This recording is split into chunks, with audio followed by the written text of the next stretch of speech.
All right, welcome back, everybody. We are here with Noah Frary of the Frary and Smith Podcast to talk about the Sun Belt. Noah, thanks for joining us. Appreciate it, man.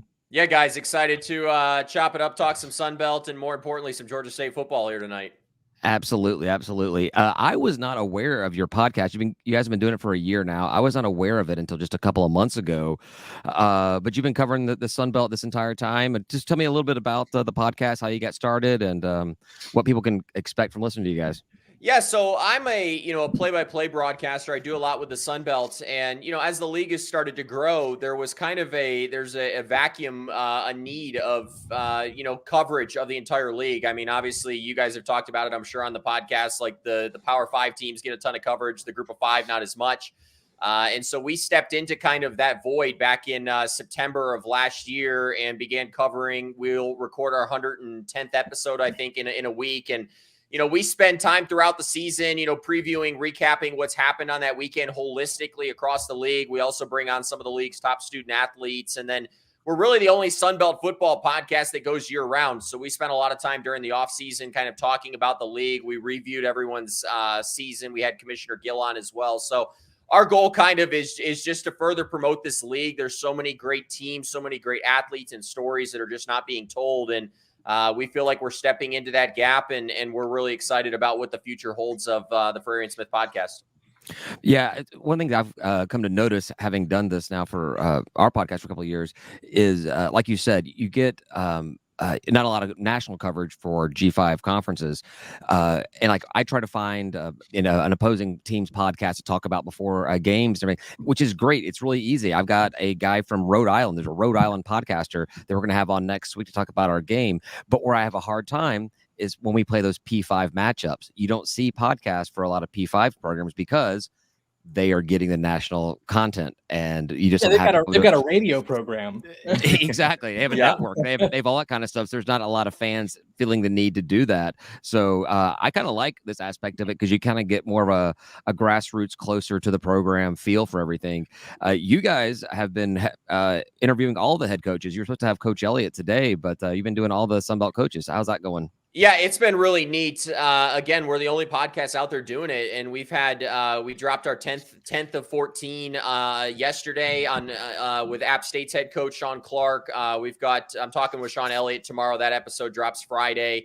And then we've got, Ricky Ronnie at Old Dominion and Butch Jones to kind of round this out. We're dropping Terry Bowden tomorrow. So it's been really neat just to kind of get the pulse from around the league of all these different teams. Everyone thinks they're going to win the conference championship right now, including Georgia State. I'm sure I'll hear that tomorrow, but it's been neat. 2025 is our year. Yes, that's probably true.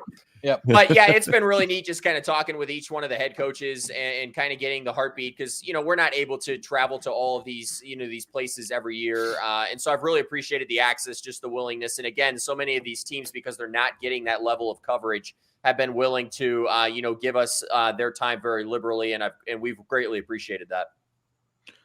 Excellent. Now, when you talk to the coaches, do you get any colorful answers, or are they more or less coach speak, just media days repeated? Yeah, I think what's been neat is, as we start to build those relationships, like there is the ability to get some more of those answers. I did get just the third ever cuss word on the podcast from Kurt Signetti, so that was great. Big surprise. Nice. The only thing that I was frustrated is he saved the F-bomb for once we went off air. But Coach Elliott might be your fourth. Yeah, well, we'll certainly see. But yeah, no, we have been able to kind of get to the root, and even too, like we're able to spend a little bit of time, like once we get off air, really talking to them and kind of getting to know them and their programs, which is then stuff that like we can bring into our audience. So yeah, I mean, we have been able to cut through on some of those things. I've still yet to get a team to come on and announce their starting quarterback on the podcast, but that is certainly a goal in the future. Well, Coach Elliott will definitely tell you that Darren Granger will be starting for Georgia State. So you're good there. It's funny you asked that question, Tim, because literally the next question I had was, have any coaches stood out to you, or is it just coach speak from everybody? So we're on the same page. That's funny. On the same page there. Well, so just a hint, like when you're talking to Coach Elliott, though, start going outside of coaching stuff because he will open up about personal stuff, and the guy's a hoot. He's got a lot of stories. I've definitely been told he has a good personality. We were supposed to talk to him this afternoon, but he had a doctor's appointment pop up. So thankfully, we were able to get that rescheduled, and looking forward to chopping it up with him tomorrow and dropping that episode Friday. I kind of like to judge people because I'm a narcissist and a jerk, but I like to judge people on whether or not I would want to have a beer with them. And Coach Elliott is definitely one of those guys that whether you like him or hate him, you want to have a beer with him. He's a fun guy to talk to. Many beers with him, and it's all been fun. Yeah, it's all been good times. If I was you guys, though, I just would not want him to get like angry drunk and then headbutt you afterwards, because I feel like we would all be losing in that battle. You don't let it get carried away. You just have 1 or 2 beers, and you go your separate ways. Yeah, I think it was just a week or two ago. There was one of those off-season content poll rankings, and they're like coaches you don't want to get into a fight with out of all 133. And I'm pretty sure Coach Elliott made top 25, and it's justified. It's clearly, really justified. So. Well, and in our private chat, when that questionnaire came out about the coach's favorite bands or whatever, and Coach Elliott's was Foo Fighters, and we got in our private chat, and some of our patrons were talking about how scary it would be to be like in a mosh pit with him. All right, so unfortunately, your partner in crime, Caden Smith, was not able to join us tonight. He had some stuff come up, but he is former Appy State guy, right? So you get a little bit of extra bonus credence with that, right? Yeah, that's been a lot of fun. When we started this podcast, I cover the league, from a play-by-play perspective, but having someone who's played in this league, when we get talking about, the coastal App rivalries, we'll get talking about App coming down and playing at Georgia State and just being able to bring that perspective as a former player is really neat. So I've greatly enjoyed that relationship. I wish he could have joined tonight. He's feeling a little bit under the weather, but that's been a game changer. And I think it has further just brought credibility to what we're doing. He can get a little bit biased when we talk App State football, so we try to keep that to like certain episodes. But for the most part, he's done a pretty fantastic job of covering the league in a non-biased manner. Well, it's pretty easy to talk about your program when you're beating most of the teams. That's fair. One day we'll see. We got our win-loss predictions, and mine is I've told them now. My prediction for Appy is going to be a loss until we can prove otherwise at this point. Yeah, you still haven't beat them yet, right? Yeah. Like there's no reason to think it's going to change. I know it will change someday. We're going to get them, but like this is the year, Ryan. This is the I year. hope so, but I'm not going to predict it until I see it. We've been as close as you can get with barely losing. Like they just find a way at the end to just take the lead every single time we think we're going to get the W. So. Well, that's because Coach Elliott's from Appy State, and he just kind of gives them the game at the end. He's like, fine, you can have it. or like last year where you just get blown out from the start. No. I'm on the State of Atlanta podcast. Sorry. It was it was very, very cold, and we've been drinking very, very heavily up there. But as I recall, it was actually close in the first couple of minutes. That's fair. All right. Let's get into Georgia State and the Sun Belt opponents here. So what is your take on as someone who covers all the teams in the Sun Belt, what is your take on Georgia State going into this season?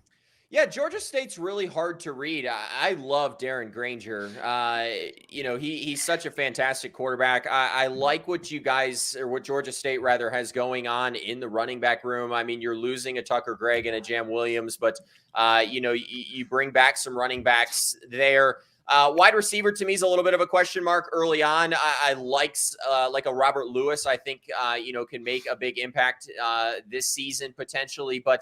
Defensively, I'm looking forward to watching that group. I think the linebacker core could be really special this year.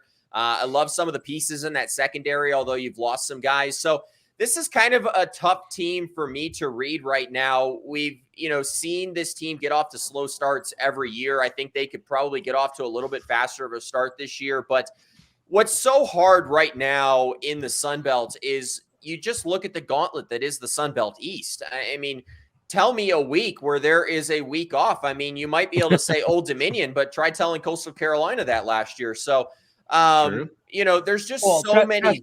Trash down south. Yeah, there you go. We'll get to that in a few moments.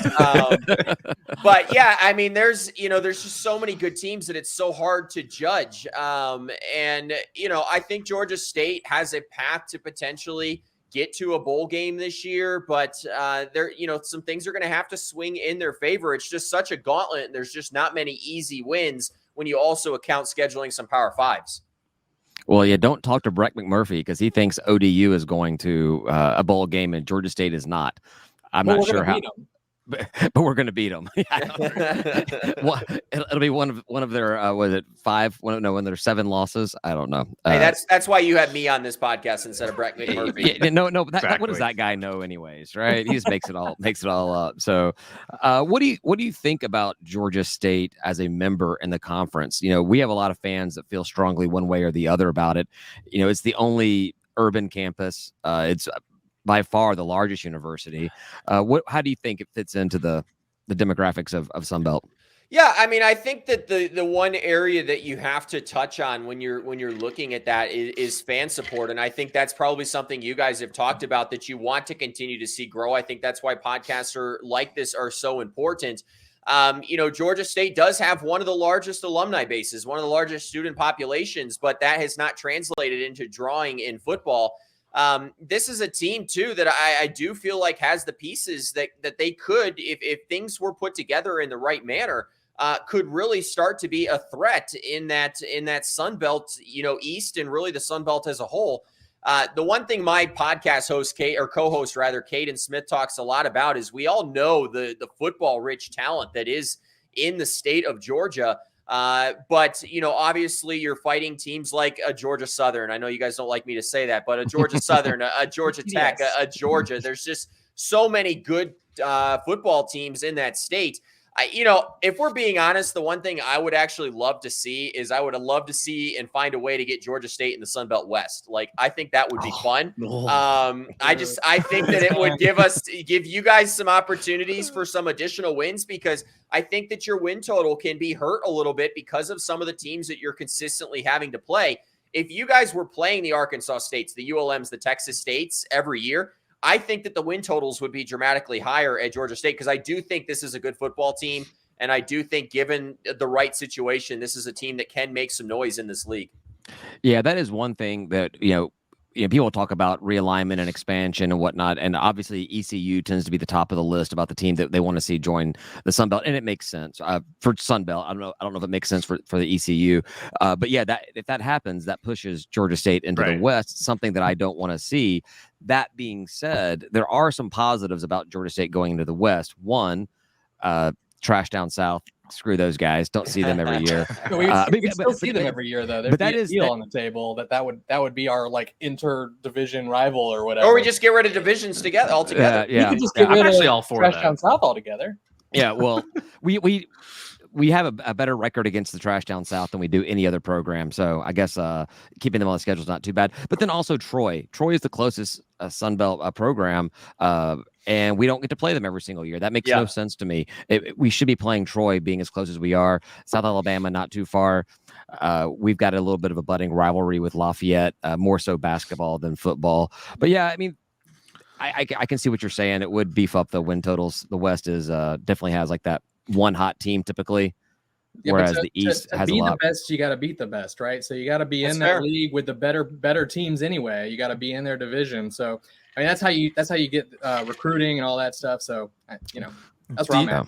Do you see the Sun Belt moving to just one conference, no division? I don't. I mean, at least not in the time being. Commissioner Gill, every time, I've spoken with him, we've heard him speak publicly, has been very for, the divisionality aspect of this. And I think it's kind of one last maybe nose in the face of people who are trying to change college football, because, the one fun aspect of the divisions is it does further lean into that regional rivalry aspect and that component that we're talking about. So I don't see that changing anytime soon. I mean, maybe if there were additional teams that join the league in the future, you might have to start to consider that. And, the other aspect that plays into this, and this is one of the areas that I talk about a lot, is I do think that the Sun Belt needs to do a better job of trying to protect certain teams from the standpoint of, if the Sun Belt can get a team into the college football playoff potentially, unless that just completely changes in the future,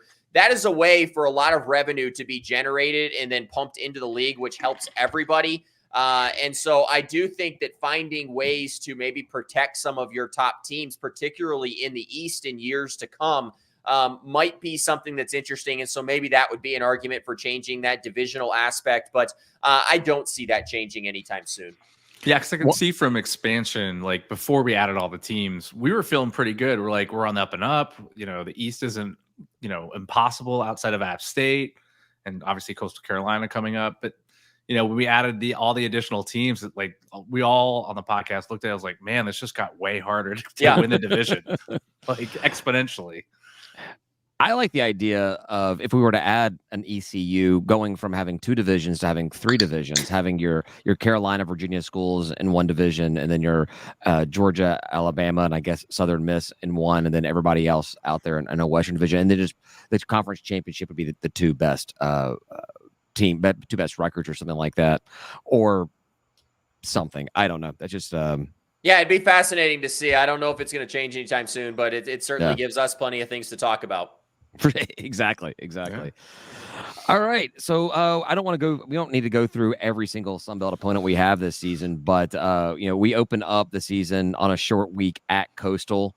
They've lost their head. Chadwell's gone on to Liberty, but McCall is back. I don't know if you paid attention to this, but between the Coastal and the Georgia State series, the home team has never won. So we're playing up there. So we feel like statistically we were supposed to win this game. What do you think about that? Yeah, I don't know. I mean, that's it's funny. A lot of people have kind of written off this Coastal team because you lose guys like Jamie Chadwell and kind of that whole staff. There was obviously some key departures in the offseason. Josiah Stewart heads up to Michigan, and there was a number of other guys that left the program as well. But man, when I look at this Coastal team, I look at a team that still has their core together on offense. They're bringing back, obviously, Grayson McCall. He does not need any further explanation on this podcast. You have arguably the best wide receiver room in the conference with Sam Pinckney, Jared Brown, from and Georgia Tyson State. Stop reminding us about Sam Pinckney. Why would he have left? That's fair. But yeah, so you have a great wide receiver room there. You have 4 solid running backs. Offensive line might be a little bit of a question, but I think that offense is going to be dynamic. The big question is, can that defense kind of regroup? Because last year at the end of the year, we all know how that story went. They were brutal. They were not good at all. I think the coaching staff feels like there's going to be some gains and improvements there. The one thing that they spent a lot of time this offseason was just getting stronger, being more physical, because they have seen it clearly over the last couple of years, a drop off at the end of the season. So I think Coastal's a tough opponent. Again, I think anytime that you get on a gridiron football field, as you've said, the home team has never won. Anything can happen. I think that's an uphill battle for Georgia State to win that game. Do I think that they can be in that game and keep it close until maybe into that fourth quarter? I think that's what you can ask. And then once you get into that fourth quarter and it's close, anything can happen at that point. I would say for them too, they have to. For them, they're going to have to. They look at our game as a must-win because right after that, they have 3 away games that aren't easy, and the home game with Marshall that is not going to be easy for them to tiptoe through. So they're looking at our first matchup.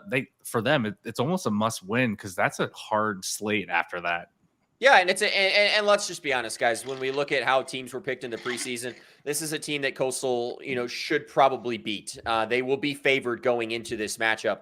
But as Georgia State has clearly proven over the years, you put them in an underdog type of situation and just ask Tennessee what happens. Exactly. All right. So I'm going to go ahead and mark that one down. Noah says we win at I Coastal. think the big question in that game is can McCall stay healthy through that many games? He's an old man. He's injury prone already. And I will tell you, I stood next to Grayson McCall at Media Days. He's gained about 20 pounds. He is in better shape than I have ever seen him. I really do think that we might have not seen the best of Grayson McCall yet. And given that offense, I think there's a really good shot. But yeah, he has not proven that he can play a whole season. Hopefully, and this is me speaking as kind of just a fan of the league. I would like to see him stay healthy throughout the year because I think it creates some great football down the stretch. Of course, never hoping for injuries. Well, he may have gained 20 pounds, but Darren Granger gained 25. So, like you said earlier, we win against Coastal. Granger danger. I love Darren Granger. Yeah, he's a fun guy. I do now too. Ryan is all in on Darren Granger this season. This is going to be his breakout year. I've been a naysayer for every year he's played so far, and now I'm like, I'm on the Granger. We're train. all in. I said he's going to break. I said he was going to break out last year. It didn't happen. It was about the same as the prior year. This year. But the sad thing is, when you actually look at Darren Granger's stats, I feel like he goes underappreciated because I mean, the guy puts up stats comparable to a running back as well as a quarterback. Yep. And I mean, that's why when we ranked our quarterbacks in the league during the offseason, he was sitting at number 3 for us right now. And I don't think that many people could argue with that. So he's certainly been a very nice piece that Georgia State's had. I wish that they could surround him with a little bit more talent on offense consistently. We do too. Yeah, I thought his stats were like over positioned him. Basically, his stats were way better than like what the actual game time was, because there's all kinds of scenarios, right, where you're on third and whatever, and he did just march up the field, so his stats look really good. But then he just goes out and like bombs and we don't score. It's like I don't know if you watched Georgia football for a long time, but like Coach Bobo, right? Everybody hated him. His stats were phenomenal. He broke all the records there. He still got fired. Yeah, 700 yards a game and 6 points scored. That's, I mean, basically, right? I mean, you can only run it up the middle on the 1 yard line so many times. That's fair. All right. So after Troy, you get a long week. Sorry, after Coastal, get a long week, and then we face off in the consensus number 1 pick in the West, Troy. Close game, or close teams. We would expect a good crowd to come up here to Atlanta for that one. Is Troy all that? I mean, they were all that last year. Are they back again? Yeah, I'm cautiously optimistic that Troy's back again. They did lose a huge senior class, including just some legendary guys after that team last year. But you bring back a lot of nice pieces on offense. I'm hearing reports that they're going to play a little bit faster, a little bit more open on offense this year than maybe they have in years past. You've still got Kamani Vidal. You've still got your starting quarterback. Wide receivers, a little bit of a question mark, but defense will be interesting. I was really high on this Troy defense until I found out that TJ Jackson was suspended indefinitely. That's a huge loss for them on that front. That linebacking core is very young, very inexperienced. So I'm not as high on that group. When we talked with John Summerall, he felt good about that group. The back end, I still think will be strong. But to me, that's a game that I think Georgia State has a chance to get. I mean, they're playing at home. And if there's one kind of silver lining about this entire Georgia State schedule, it's that a majority of these really challenging games against some of the better teams on that side or in the conference as a whole are at home in Atlanta. I think that home field advantage is obviously a huge thing. And if Georgia State can figure out a way to bring out some fans and create a fun atmosphere, those are fun games. And I think when you look at Troy too, this is a team that has yet to really prove that they can score a ton of points. And so if Georgia State can put up some points in that game against maybe a defense that has taken a step back, suddenly there's a chance for them to win that football game at home. Another W for Georgia State. Against Put that one I'm down. not sure. I feel like at the end of this, guys, you're going to have me saying that Georgia State's going to go 8-0. Maybe. Hey, We'll see. We'll see how the cards fall. We're just talking about these games. Well, wait, what do you think about LSU? No, I'm just kidding. I'll ask Olivia Dunn. Yeah. There you go. We get a bye week after. Did you guys have a question about Troy at all before I move on? Not really. You just reminded me that we have a damn hard home schedule. Yes, you do. Yes, we do. Yes, we do. It's a good thing we all know how to cook really well and Hey, have a good time. All I'm going to say is the Sun Belt did you guys a favor with the home schedule. It should make it easy for your ticketing office. Oh, David, go for it. Oh, yeah.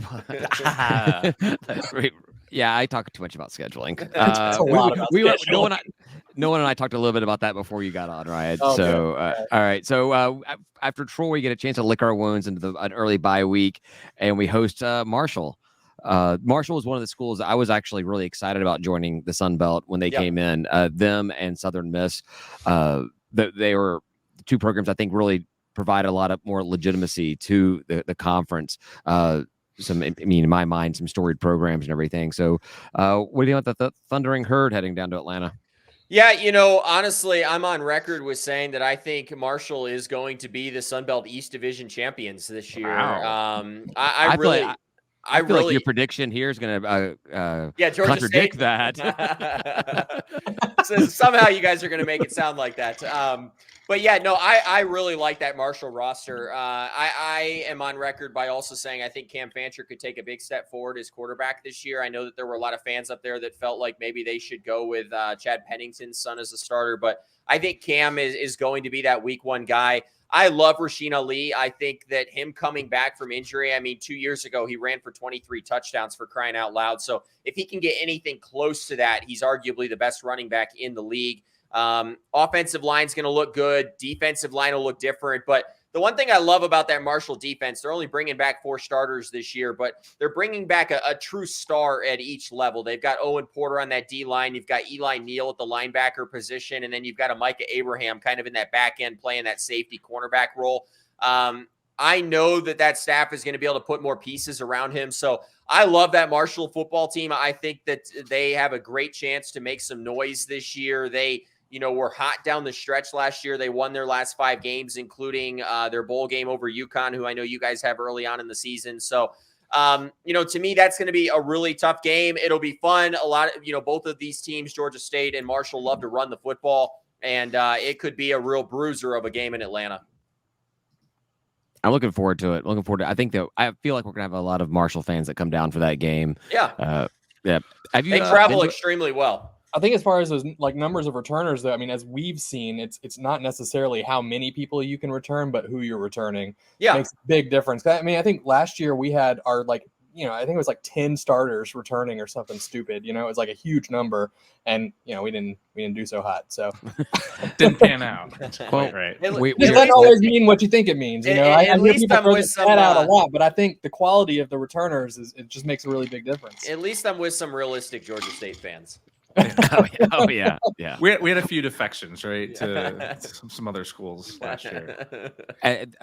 Ryan, Tim, and I, we are undefeated in tailgates. That's where our That's priority true. lies. The football games are a means for us to get together as early as we can on a Saturday morning and consume some adult beverages as we. Well, I'm excited because I've got 2 or 3 games on this year's schedule circled that I'm coming down to Atlanta. So, and I think me and Caden are going to have to pull up to the state of Atlanta tailgate. Oh, hell yeah. Stop on by. We'll do it. Yeah, it'll be really easy to find. It's the one tailgate. On the bricks. On the bricks. On the bricks. On the bricks. In the brickyard. They'll tell you something about a brickyard, but we don't know what that is. All right. I said I wasn't going to go by every game, but this is kind of fun. I'm enjoying doing this. Yeah, I've got time, guys. This is fun. Excellent. So after Marshall, we head down to the Bayou to Lafayette. I refuse to call them by any other name other than Lafayette. So I know that you probably are obligated.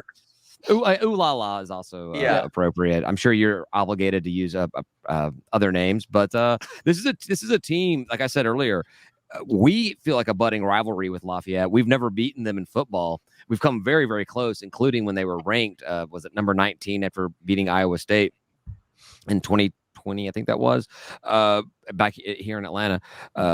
But now they've lost their coach over Florida. Went to Florida. Is that where? Yeah, Billy went to Florida. Correct. Went to Florida.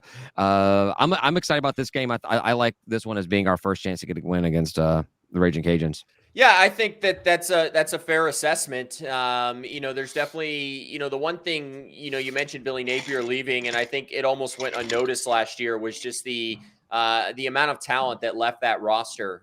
There was guys that transferred out. There was also, similar to a Troy, like from this past year, there was a huge senior class that left as well. And so for them to be able to do what they did last year, despite the talent drop off, I think was huge for that program in the first year under Michael Desormeaux. It goes a little bit unnoticed because there's been such expectations built up around that program of 10, 11 win football teams. But to me, looking ahead to this year, they've got, some huge holes at wide receiver. You lose Michael Jefferson, who, was being talked about going in the NFL draft until he had that unfortunate accident that he's still recovering from.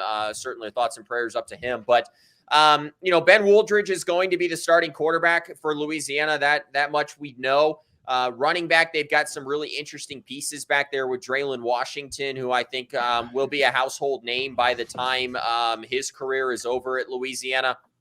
Defense is where I'm really concerned. The one thing last year for Louisiana is their defense propped that football team up. They kept that team in games. Their offense did just enough, but that defense, I believe, is bringing back just 3 starters, and they lost some massive pieces in the secondary. I mean, you're talking about all conference guys that ended up getting drafted. And the other aspect of that too is you look at a guy like Eric Garrer, who is the cornerback. He gets drafted. he also, was huge on special teams, and they had a top 25 special teams unit a season ago, and pretty much everyone from that unit is gone. So I think this is a Louisiana team. They're trying to rebuild that talent base. I do think this is a gettable game. I think Louisiana can get to 7 or 8 wins this year just because of the talent that they have. But this is not the Louisiana team that we have seen in years past. I think they're about a year away from getting back to that, though. Excellent. Yeah. Another W, man. All right. This is going good. I like this. When are we gonna lose? That's all I want to know. I'm waiting. Well, obviously not the following week. It's another short week. This is another example. You guys play LSU. That's a loss. All right. we're only talking conference games. Hey, Here, why don't all you talk right. Tennessee, okay. All right. Well, that's fair. Off. That's fair. And I guess the other loss definitely on this schedule is App State, because you guys have never beat App State. I say that, but they don't do that. We didn't even talk about it. I think we're more likely to beat Louisiana State than we are to beat App State. So, I mean, we've come close with like that Auburn game that we played. You're right. We like show up for that game remarkably. It's like if that team showed up for every other game, we just win out. Yeah, yeah, you're 100% right. Yeah. So, example of Sun Belt being poor scheduling is we travel to Lafayette, and then we travel again on a short week to the trash down south. We all have that one marked in Sharpie as a W, just because they, despite telling us that we had no business starting football, they have not had an answer for us for the most part after that, since that first game we played them in the Georgia Dome, which was, we don't really talk about that, but they're changed. They get their new head coach. They're going more. They got away from that option stuff and everything. What do you think about these guys? And if you say anything other than 0-12, we're going to end this interview right now. Yeah, so. Yeah. This is a needle that I'm going to have to thread right here, because lie to us. It's okay. I can try. Because I talked about that Marshall team being a dark horse in the Sun Belt East, and I truly believe that about Georgia Southern. I think that there is enough pieces down there. I love the wide receiver core there, and they will put up points once again this season. I think a lot of people felt like maybe there would be a drop-off when Kyle Van Treese graduated, but I think a lot of people are really excited about Davis Brin. I actually made it down to a practice in Statesboro a couple weeks ago, and was very impressed with, what I was seeing. I think, again, the big question mark for Georgia Southern is they were not able to stop teams last year. For as many points as they put up, they gave them up as well. We saw that in that game that you guys would go on to beat them a season ago. And so when I look at that team, I need to see improvement on defense. I'm hearing a lot of really great things. Brandon Bailey's the new defensive coordinator. He comes over from Buffalo. I talked to him after practice. He feels very confident that team is going to be better defensively. I am on record. So is Caden was saying, if that's a team that can improve by maybe 30 or 40, places in terms of defense, that's a team that, could win a lot of football games. We'll see. I think, you look at them on paper, I think it could be a good year. When I look at this game, again, because it's a rivalry game, you just really cannot, make a great prediction there. I do think you have to look at the fact that it's at home. I think that they play extremely well in Statesboro. It's going to be a ruckus crowd. I'm looking forward to attending that game, kind of getting, my first taste of this rivalry come October. And, I think it's going to be a fun football game. Oh, well, they'll tell you that it's not a rivalry. That's fair. No, it's not. Their rivalry is App State. And I'm like, yeah, because, you actually get a chance to win games in a rivalry. It's just so weird to hear someone describing a trash down south team saying that you like their set of wide receivers. That's just, yes, it's a very, very strange thing to hear. Yeah. Yeah. So it was fascinating, because even when I've talked with Clay Helton, he talks about the fact that he got the job 3 weeks before the end of the season because they decided to hire him very quickly. And he said, man, when I got into that program, I looked and I'm like, holy cow, we have a Caleb Hood. Holy cow, we have a Derwin Burgess. Like, those are not guys that you expected to see in a triple option attack. And so they were pleasantly surprised. But yeah, it is sometimes really weird to look down and look at the type of offense that Georgia Southern is after what we had come to expect for them for, as long as all of you guys can remember. Yeah. Now we're dying to know with the practice you went to, was it outdoors or indoor outdoor? It was indoor outdoor. We don't have it indoor. So. I can confirm that it is not called the indoor practice facility anymore, because there was enough people that said, hey, it's not truly indoor because there are not walls. But I will say, and you guys will appreciate this, it is about 30 degrees colder inside that facility than it is when you walk outside into the sun. So I think it's a game changer for that program. I certainly hope that that's something that Georgia State can move to in the future, because it gives you extra practices that you guys can have despite the weather. I think that that's going to be a huge competitive advantage for Georgia Southern in the future. So I'm excited about what that means for that program. And they can park their school buses. And they can park their school buses in there, so it works out well.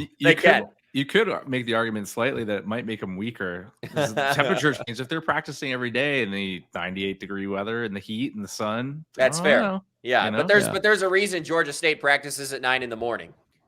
True. Yeah, because coach has to be off by 4 o'clock. He's got a late. He's got a late. We're not talking about that, Ryan. We don't. My bad.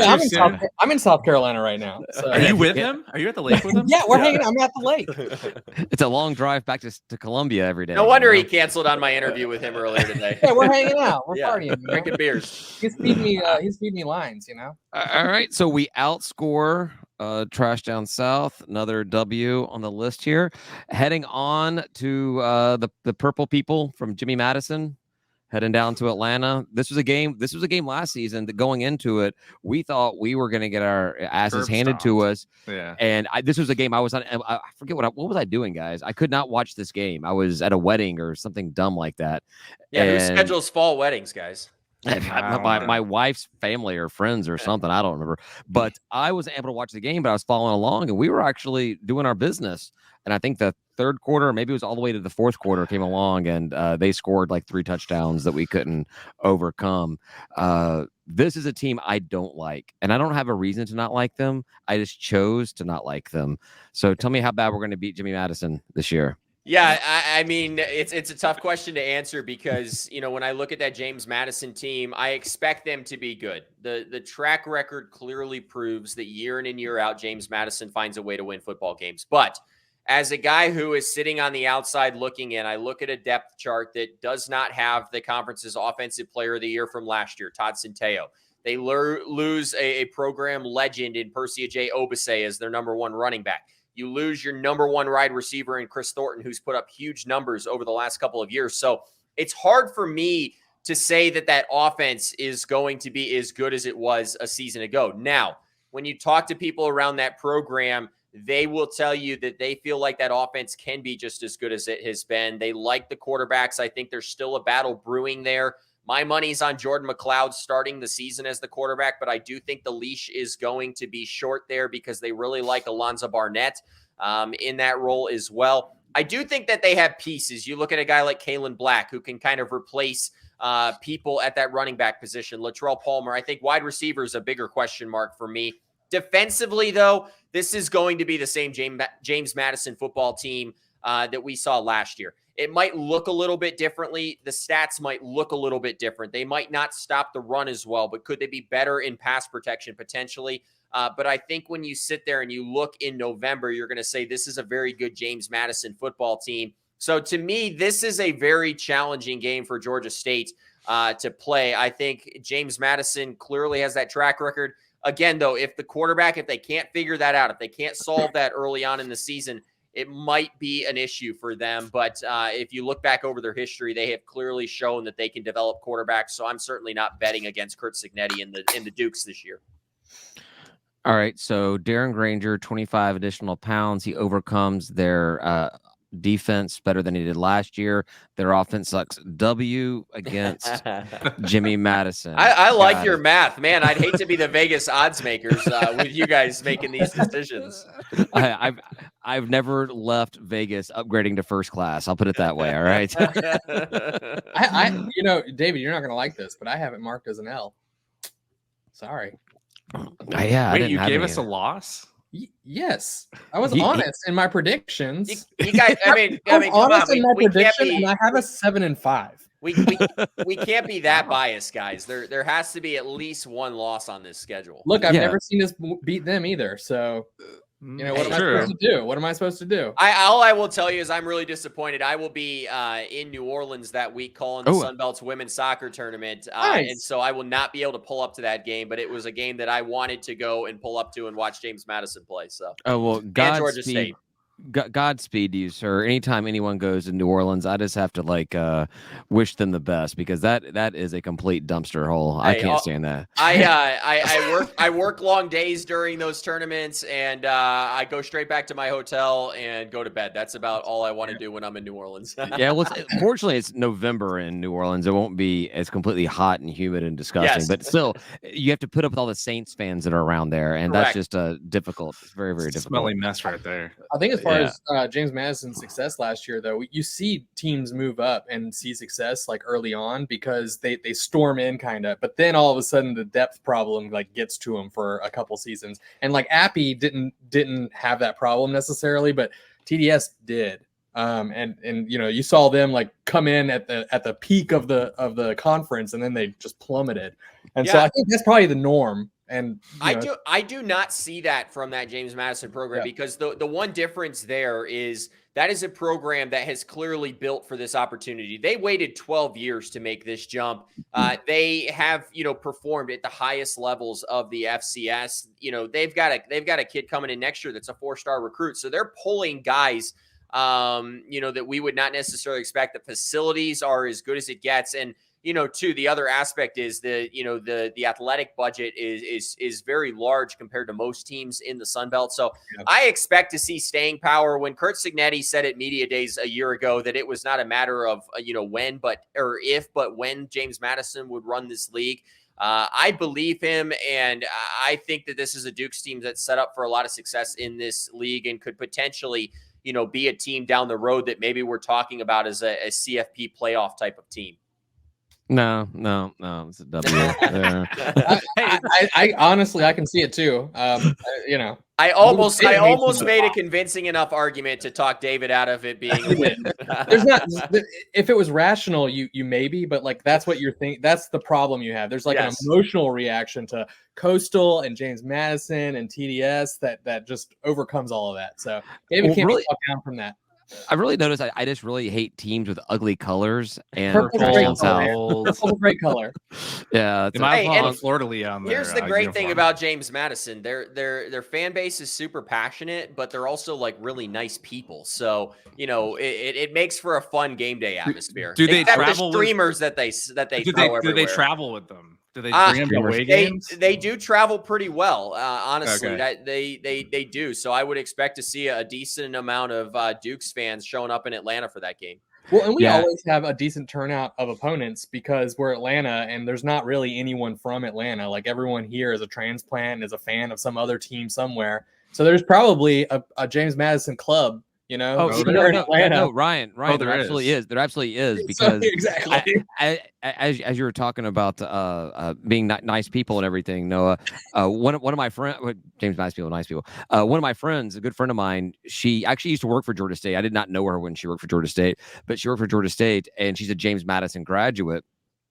And she wanted to schedule a watch party for the Georgia State at James Madison game last year, and she was trying to. We had basketball conflicting with the game, and I was trying to figure stuff out. And finally, I was like, "Listen, y'all are going to have more people in Atlanta watching this game at this watch party than Georgia State can bring to this game." I used the basketball game as my excuse for that, but I was like, "You guys do your own thing." You said too much. Whatever, but yeah, I am not making any comments on the attendance at Georgia State football games in this show. It's limited. Well, we will. I was asked about it from one of our newer coaches, and I was like, we'll announce 20-ish, but it'll be 5 to 8. Here's what I'll say about our attendance: we're consistent. Exactly. That's it.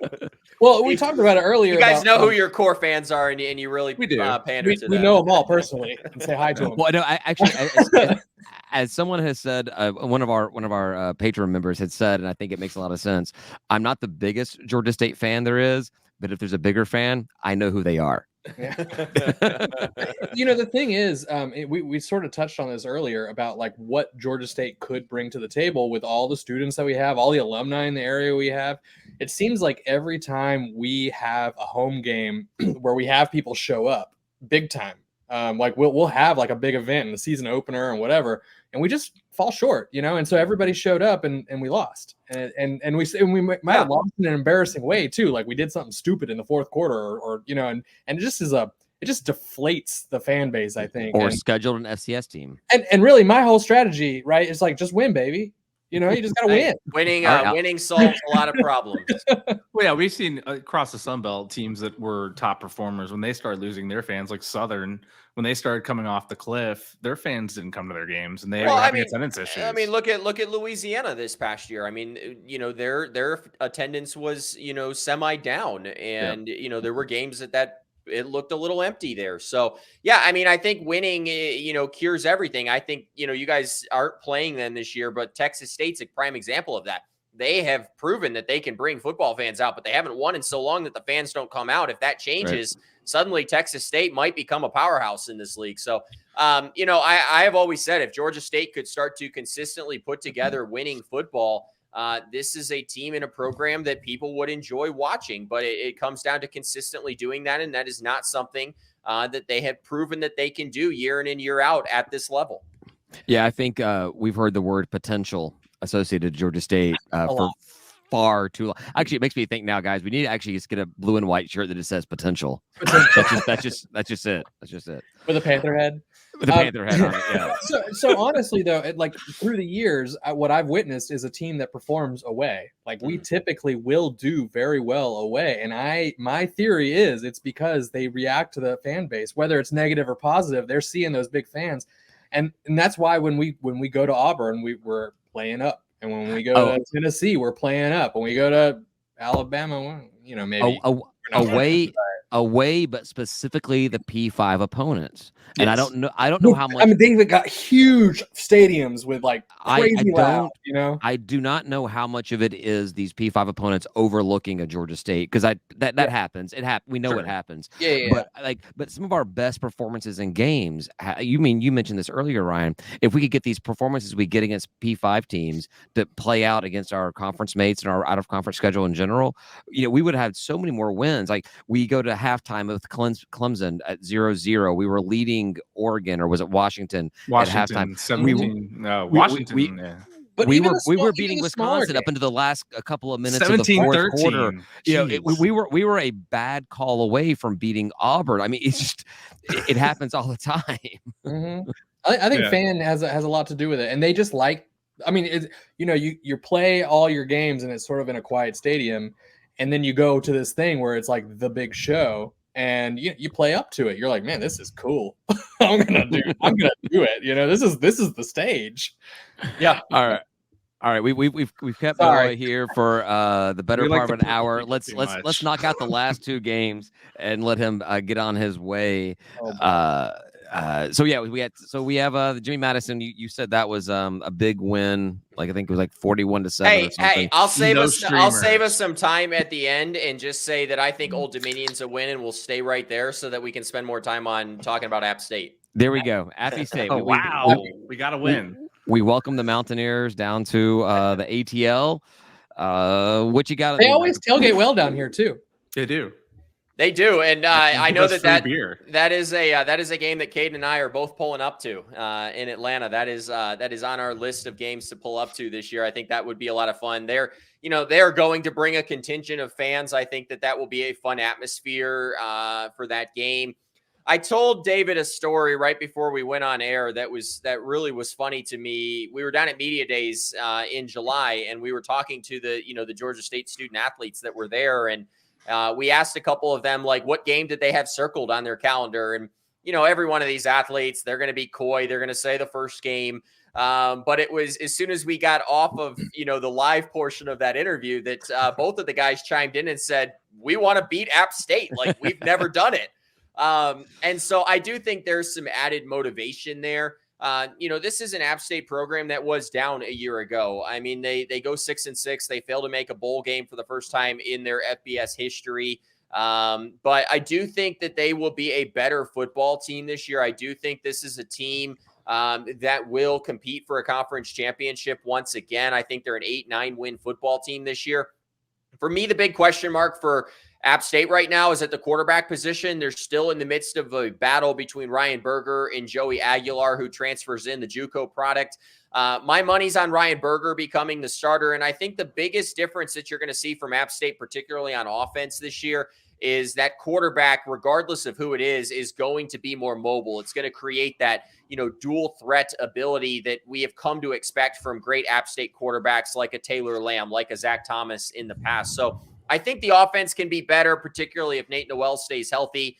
They've got a lot of really good wide receivers. And then defensively, they have really made a shift up front. They're recruiting bigger guys. They brought in a couple of, maulers really on that defensive line from the transfer portal.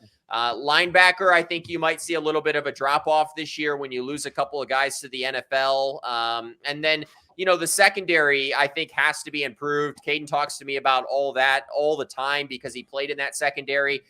He thinks that group's going to be better. So I think App State is going to be a lot closer to the conference championship contender that we are used to seeing than the team that failed to make a bowl game last year, making this a very challenging game. But I've said it once, I'll say it again. You play these games for a reason, and anything can happen.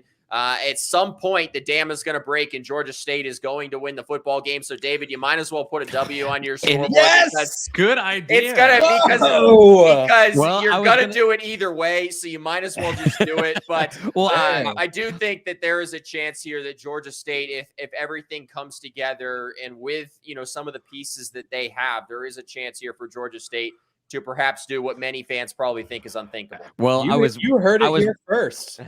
I was waiting for my sound bite, and you said anything can happen. I was like, good enough for me. Anything can happen. That's another W there. Hey, all I'm saying, guys, is I know how to pander to my audience. you might need to find a new co-host when you tell them that you picked Georgia State. I probably will. He has never picked against App State in the history of the podcast, so I will. It's kind of like you guys. I'll create a separate recording of the episode where you say App State wins by 50 points, and I'll send you that link so you can reference him for that when he can listen to that version of the episode.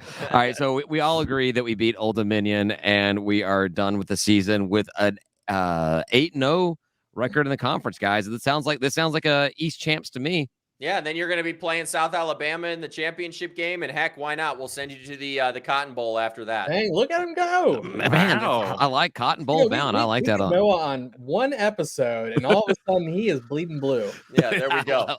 I love it. So you said you're going to come down for the Appy State game. Is there another game you're making it to Atlanta for? Or are you going to make it to Trash Down South? You'll see us there. Yeah, I will. I'll definitely make it to that game. I've been looking at, the Marshall game potentially as well. It's an open date on my calendar. It all kind of, depends on my play-by-play schedule, but that one's been interesting. And then potentially making it down for Troy. It's just the one nice thing about Atlanta for me is it's about a 2-hour drive. Right? And so I can get down there and watch some of these teams that I don't have to travel as far to travel to. And again, we've already talked about it on this show. The home schedules is pretty much all of the major contenders this year. And so I will probably be frequenting Georgia State football games this year. Well, you're always welcome at our tailgate. Yeah, you've got my number. Hit me up. We'll our tailgate is open to you. We have the tailgate pizza oven. We've got some barbecue. Okay. We have a chili cook-off. We've got all kinds of stuff going on. Well, I mean, fortunately for you guys, it does not sound like I have many options. So I guess I will have to come to y'all's tailgate. I'll take it. It sort of at first I got defensive. I was just like, man, you're not one of us. You can't say shit like that. All right. But you know what? You kind of are. It's okay. It's fine. He predicted 8-0. Oh, also as a play-by-play guy, you mentioned Berger for Appy State. How do you think about how it sounds whenever an incomplete pass goes? That was a nothing burger. I mean, I could definitely see it. You guys will have to talk to Matt Stewart. Maybe he can do that on some of y'all's broadcasts when you guys play. Excellent. Well, thank you, Noah, for coming on. Everybody, please go check out him and Caden at Frary and Smith on all the stuff. They're out there everywhere. We'll link to everything in our description. Everything. We'll talk to you again. This was a lot of fun, man. I want to do it again with you sometime. Yeah, absolutely. Really enjoyed it, guys. And quick reminder that Georgia State preview with Coach Elliott's going to be dropping Friday on Apple and Spotify. It'll be out in the morning. So make sure you and your listeners tune in. Looking forward to, talking some Georgia State football with him tomorrow, actually. Excellent. Yeah, you guys, everyone give him a follow, and we'll be sure to retweet and repost all that kind of stuff as well. So thanks a lot, Noah. I appreciate it, man. Yes, sir. Thank you, guys. You have a good night. Take care. Appreciate you coming on. Bye.